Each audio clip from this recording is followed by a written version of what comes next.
श्री शिवाय नमस्तुभ्यम। दोस्तों, आप सभी लोग जानते हैं कि 19 जून 2024 को है प्रदोष का व्रत। और प्रदोष का व्रत भगवान शिव जी का बहुत प्रिय दिन होता है और इस दिन किया गया किसी भी उपाय का फल आपको बहुत जल्दी और बहुत बड़ा होकर मिलता है। और प्रदोष व्रत ये वाला जो है ये जेठ महीने का आखिरी प्रदोष व्रत है, इसलिए इसकी महत्वता बहुत ज़्यादा बढ़ जाती है। और इसी दिन किए जाने वाला दोस्तों गमले में शिवलिंग बनाने वाला उपाय इस वीडियो में हम आपको बताने वाले हैं कि आखिर इस गमले में शिवलिंग बनाने वाले उपाय को आपको कैसे करना है, किसको करना है, किस समय करना है और कहां पर करना है। ऐसे बहुत सारे प्रश्न हैं जो कि इस उपाय से जुड़े हुए हैं, जिनका जवाब आपको इस वीडियो में मिल जाएगा। अगर आप लोग इस गमले में शिवलिंग बनाने वाले उपाय को समझना चाहते हैं, करना चाहते हैं, तो ये वीडियो पूरा देखें और उपाय को अच्छे से समझ लें। तो भाई इस गमले में शिवलिंग बनाने वाले उपाय को भी आप लोगों को बहुत ही ध्यान से सुनना है। तो देखो, पंडित जी ने ये वाला जो उपाय है अपनी कुछ ही दिनों पहले की यहाँ पर कथा में बताया हुआ है और इस वाले उपाय को आप एक तरीके से कह सकते हो कि ये नया उपाय है ना। साथ ही में दोस्तों इस उपाय को बहुत सारे लोग कर चुके हैं और बहुत सारे लोग करने वाले हैं, पर दोस्तों किसी विशेष दिन पर ही जो है ये वाला उपाय किया जाता है। वैसे पंडित जी ने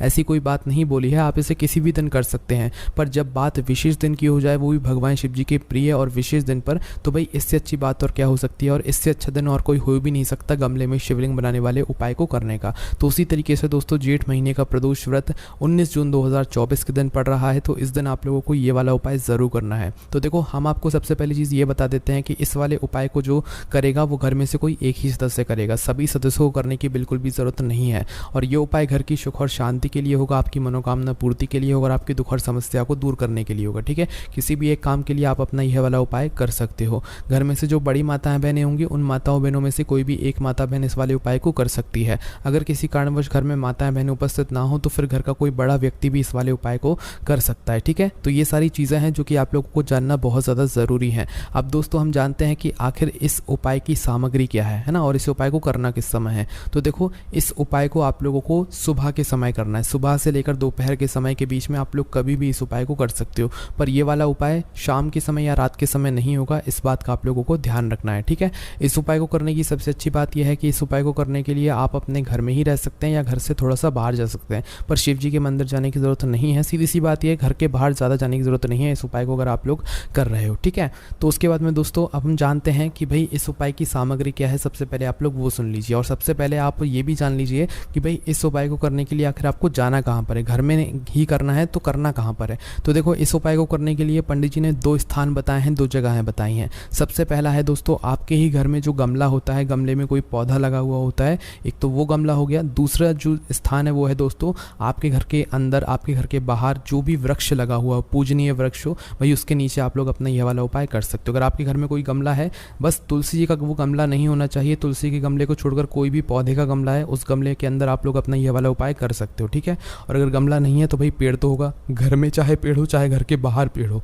आप उस पेड़ के नीचे जाकर भी अपना यह वाला उपाय कर सकते हो, पर वह पेड़ बड़ा होना चाहिए। ठीक है, इस बात का आप लोगों को ध्यान रखना है। तो दोनों स्थानों में से कोई भी एक जगह आप लोग चुन लेना और उस जगह पर जाकर आप लोग अपना यह वाला उपाय करना है ना। प्रदोष व्रत के दिन जब भी आपको मौका मिले, सुबह के समय से लेकर दोपहर के समय के बीच में आप उपाय करने के लिए पहुंच जाना। अब उपाय की सामग्री क्या है सबसे पहले वो सुन लो। तो देखो, उपाय में सबसे पहले आप लोगों को यहाँ पर 2 लोटा जल भरना है। कितना? 2 लोटा जल। 2 लोटा जल कहने का मतलब ये नहीं है कि आपको 2 लोटा अलग से लेना है उसमें जल भरना है। अगर आपके पास 2 लोटा नहीं है तो भाई आप 1 लोटा तो होगा ही होगा, तो 1 लोटे के अंदर जल भर लो और दूसरा कोई पात्र ले लो अलग सा, जैसे छोटी सी कटोरी ले लो या कोई भी पात्र ले लो जिसके अंदर जल बन जाए। ठीक है, और अगर आपके पास 2 लोटा रखे हुए हैं तो भाई दोनों लोटों के अंदर आप लोग शुद्ध जल भरकर तैयार कर लो। ये उपाय के लिए हम आपको बता रहे हैं। ठीक है, उसके बाद में दोस्तों जो दूसरी चीज़ है वो है दोस्तों 5 बेलपत्री। अब ये जो 5 बेलपत्री हैं ये आपको खरीद कर लानी पड़ेगी या तो तोड़ कर लानी पड़ेगी। ये आप लोगों को कहीं से और से नहीं मिलने वाली, क्योंकि ये वाला उपाय हमें घर में या घर के आसपास ही करना है ना। तो 5 बेलपत्री लेकर आ जाना।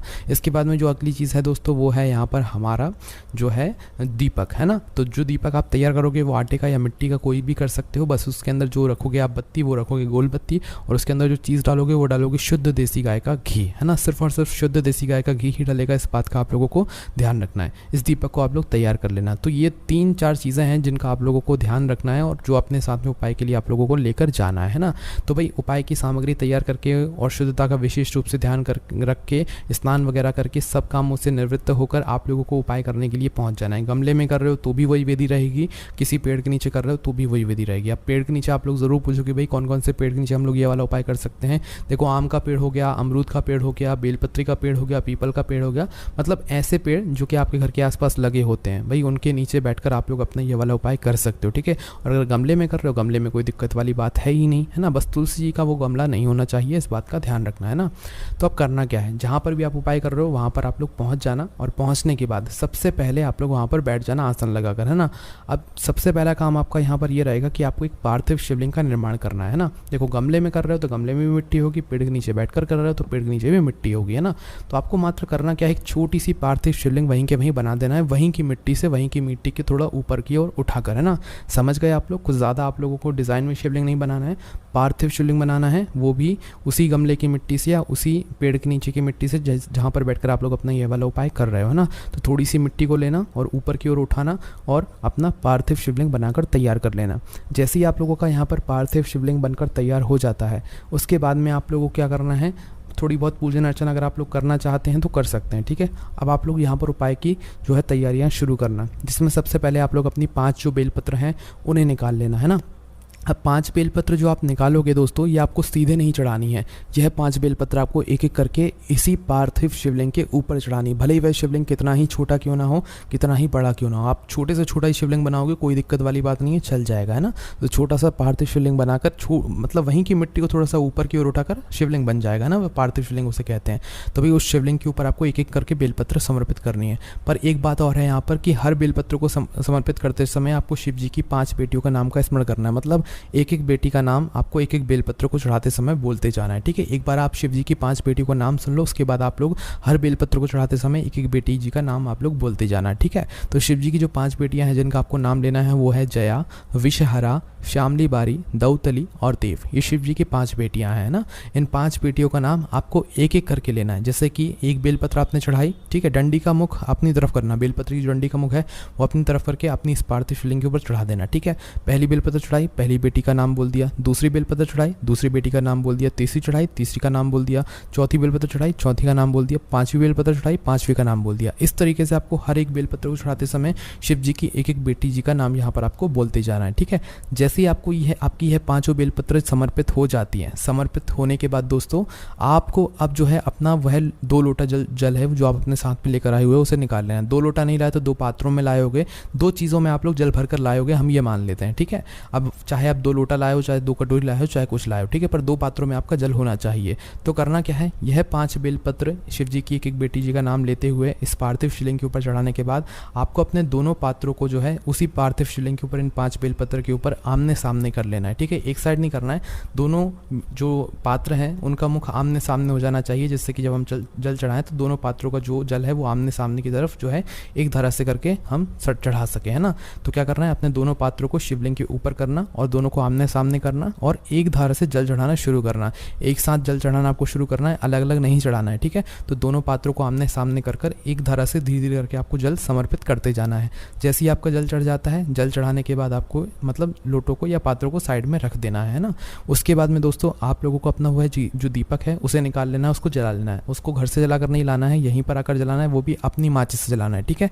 तो उस दीपक को आप लोग यहाँ पर जला लेना। अब देखो दोस्तों, इस दीपक को आप जब भी जला सकते हो जब आप अपना उपाय शुरू कर रहे हो, और जब भी जला सकते हो जब आप मतलब 2 लोटा जो जल है, 2 पात्रों को जो जल है वो शिवलिंग पर चढ़ा चुके हो, उस सबके बाद भी आप लोग इस दीपक को जला सकते हो। आपकी मर्जी है, जब चलाना चाहो जब जला सकते हो, पर 2 लोटा जल चढ़ाने के बाद तो आपको जलाना ही जलाना है ना। तो भाई दोनों अपने उस दीपक को जलाने के बाद क्या करना है, एक जो दीपक आप अपने साथ में लेकर आए, चाहे आटे का हो चाहे मिट्टी का हो, उस दीपक को जलाने के बाद आपको उससे शिवलिंग की चाहो तो आप आरती कर सकते हो, पार्थिव शिवलिंग की आरती कर सकते हो, या तो ऐसे ही रख सकते हो, है ना। जैसे ही वह दीपक आप लोग रख देते हो तो भाई भगवान के सामने 2 मिनट हाथ बैठकर हाथ जोड़कर प्रार्थना करना, श्री शिवाय नमस्तुभ्यम का जाप करना और भगवान से प्रार्थना या विनती करना, ठीक है। आपकी जो मनोकामना हो, जो दुख और परेशानी हो, जिसके लिए आप लोग अपना यह वाला उपाय कर रहे हो, एक बार भगवान से वह विनती ज़रूर कर लेना। आपकी भगवान ज़रूर सुनेंगे और आपकी जो भी मनोकामना होगी या जो भी दुख और परेशानी होगी उसे वो मतलब पूरा ज़रूर कर देंगे, ठीक है। मनोकामना पूरी कर देंगे और दुख और समस्या को दूर ज़रूर कर देंगे, ठीक है। पर इसी के साथ में दोस्तों अभी आपका यहाँ पर उपाय पूरा नहीं हुआ है ना।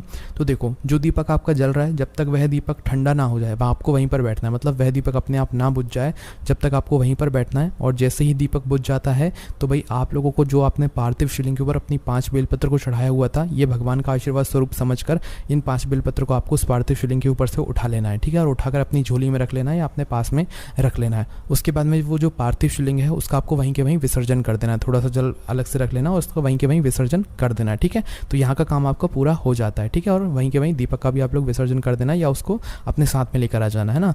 तो अब करना क्या है दोस्तों, ये जो 5 बेलपत्र आपने उठाई हैं भगवान शिव जी का आशीर्वाद समझकर, ये आपको अपने घर पर लेकर आ जाना है। घर पर लाने के बाद क्या करना है, इन 5 बेलपत्र को किसी भी एक छोटी सी कटोरी में या किसी भी पात्र में आप लोग रख देना और अपने ही घर के मंदिर में जहाँ पर भी आपका शुद्ध स्थान हो, अच्छी जगह हो, वहाँ पर जाकर इसको रख देना। अब आपके घर में भगवान शिव जी का यहाँ पर आशीर्वाद रहेगा, है ना। और दोस्तों इन 5 बेलपत्र को आपको अपने घर में कब तक रखना है, या तो 15 दिन रख सकते हो या 2.5 महीने तक कभी भी मतलब रख सकते हो। 2.5 महीना भी रख सकते हो, 2.5 महीने से पहले कभी भी अपने घर से बाहर इन्हें कर सकते हो, ठीक है। और 15 दिन भी कर सकते हो। ऐसा हम क्यों बोल रहे हैं, क्योंकि पंडित जी ने बोला है कि इस उपाय को करने के बाद आपको 15 दिन के अंदर इस उपाय करने का फल मिलना शुरू हो जाएगा। और अगर नहीं भी हुआ तो ज़्यादा से ज़्यादा 2.5 महीना लगेगा, आपको उपाय का फल मिलना शुरू हो जाएगा, ठीक है। तो भाई आप इन 5 बेलपत्र को जो है जैसे ही 15 दिन या 2.5 महीना होता है तो भाई उसके बाद आप इन 5 बेलपत्र का विसर्जन कर सकते हैं। आपको ऐसा लगे कि भाई अब ये बेलपत्र ज़्यादा सूख रही हैं, बहुत ज़्यादा सूख चुकी हैं, तो फिर जाकर आप इन बेलपत्र को क्या कर सकते हैं, किसी भी बहते हुए जल में प्रवाहित कर सकते हैं, इनका विसर्जन कर सकते हैं। और विसर्जन करते समय भी भगवान से एक बार प्रार्थना ज़रूर कर लेना, उनसे निवेदन ज़रूर कर लेना। बस दोस्तों यहाँ पर आपका ये वाला उपाय पूरा हो जाता है। ये उपाय दोस्तों आप लोग एक बहुत ही बड़े विशेष दिन पर कर रहे हैं, भगवान शिव जी के सबसे प्रिय दिन पर कर रहे हैं, मतलब प्रदोष व्रत के दिन कर रहे हैं, तो आपको इस उपाय का फल निश्चित सी बात है बहुत ही जल्दी और बहुत बड़ा होकर मिलेगा। तो इस तरीके से दोस्तों आप लोगों को ये गमले में शिवलिंग बनाने वाला उपाय कर लेना है। और इस उपाय को करने के बाद निश्चित सी बात है कि आपको 15 दिनों के भीतर इस उपाय को करने का फल मिल जाएगा। ज़्यादा से ज़्यादा 2.5 महीना लगेगा, आपको आपके उपाय का जो फल है वो मिलना शुरू हो जाएगा। बाकी अगर आपको उपाय करने में कोई भी दिक्कत समस्या परेशानी आती है तो उसे आप हमसे कमेंट करके पूछ सकते हैं। ओम नमः शिवाय, जय भोले बाबा, श्री शिवाय, नमस्तुभ्यम।